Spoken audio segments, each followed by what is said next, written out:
Hello YouTubers! As you guys know, I like my phones as well as I like my cameras, and basically I felt it's about time I got another Android phone. I use my iPod Touch a lot, but one of the problems that I have with it is the screen isn't big enough. I didn't really want to get a tablet PC because it would mean that I wouldn't be able to use my mobile internet on the tablet PC. So basically what I wanted was a mobile phone that had a bigger screen. Now the Samsung Wave that I've got has got a 3.7-inch screen, but the screen isn't as good as the iPod Touch, and I've been having problems with the mobile internet on it. So basically what I did is I took all but one of my phones, which was the BlackBerry 9300, and I sold them. And with the money I went looking to see if I could get myself a bigger screened phone. First of all, there was the orange Monte Carlo, but I didn't really like the thought of that, only because I've got a T-Mobile card. So it would mean I'd have to get it unlocked, and the process of doing that just looked like a nightmare, so that put me off.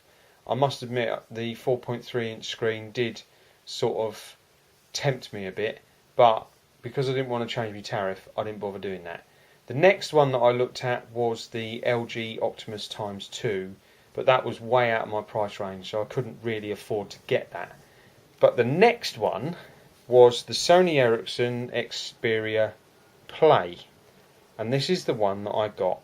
And I've got to say, I do like it. It is, how I would say, a nice piece of kit. It's got Android 2.3.4, I think, on it. I have read that they're going to upgrade it to ice cream sandwich, which would be absolutely brilliant if they do. Whether that will actually benefit this phone or not, I don't know. I think if the camera improves and the battery life improves, not that it will much, but if it does improve it, then I will probably update it. But I must say that I am quite happy with the way that this is working at the moment. Now, the only thing that might put you guys off are these little controls. Now, it's sort of like the PSP Go. The screen size is quite big. I don't know whether it's the same size as the PSP, but it is quite nice to use. Basically, it's like using the PSP, really. I've played Crash Bandicoot on it, and that was really good. Whether it drains the battery life hugely or not, I don't know yet, and I've got to do some more tests in that regard. But the games on it that you get pre-installed are pretty good. The only thing that sort of worries me a little bit is that without the case on, the slide mechanism is a little bit wobbly, and when you're sort of texting or on the internet and you're sort of tapping the screen, it does sort of make a tapping noise, but it doesn't seem to be as bad with the case on. I got this case off of eBay and it was really cheap. What can I quickly show you? It does 720p video, which I think is really good. Now, the quality of the close-up, as you can see, is really, really clear. The only problem is the autofocus kicks in a lot. So if you're panning the camera around a room or a back garden or something like that, it does tend to go out of focus just briefly and then come back into focus again, which is a little bit annoying. But if you get like the LG camera app, that sort of fixes that problem. Now, whether the ice cream sandwich would fix that problem or not, I don't know. If it did, then I would probably do that.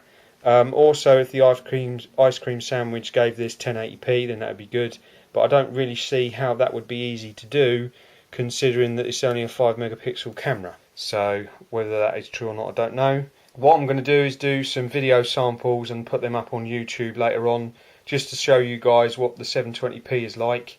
It's also got a front-facing camera, which is pretty good, but it is a little bit blurry because, as you can see, my screen guard is currently over the top of the video camera, so that does make it a little bit blurry. But yeah, I've been really impressed with it. I've got Launcher Pro on it at the moment. I've also installed a different icon pack which you can do with Launcher Pro, which is good. I really do like it. The screen size is 4 inches and it suits me down to the ground.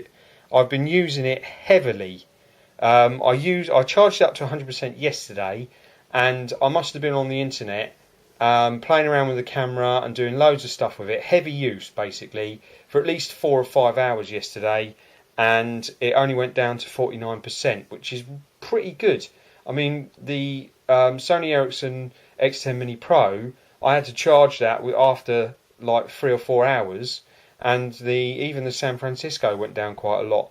And today I charged it again up to 100%, and I've been using it for about 3 hours today, and it's only gone down to 83%. So that to me is quite good. I am quite impressed with that.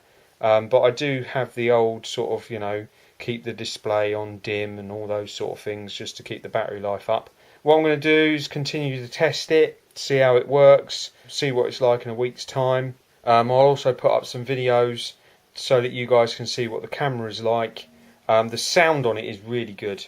I think it's got better sound than the Samsung Wave 2. Whether it's better than a Pocket HD camcorder, I'm not sure. I am getting the docking station that you can put this in, which I will probably review after Easter. And as you can see, I have a case there.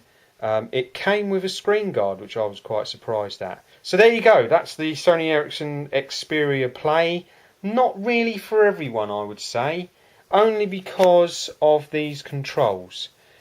I think if you're somebody that does a lot of gaming on your phone and you don't mind the bulkiness of this phone, then this could be a phone for you. But if those controls and the bulkiness of this could put you off, I would say.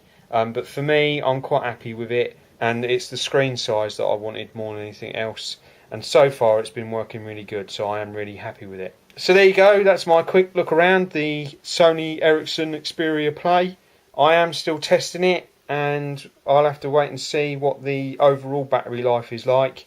And what I'll probably do is charge it up to 100% again, and then not charge it again, just to see how long it lasts with heavy use. Okay, that's enough from me. Hope you're having a good day, and I'll do some more later on. Bye bye for now.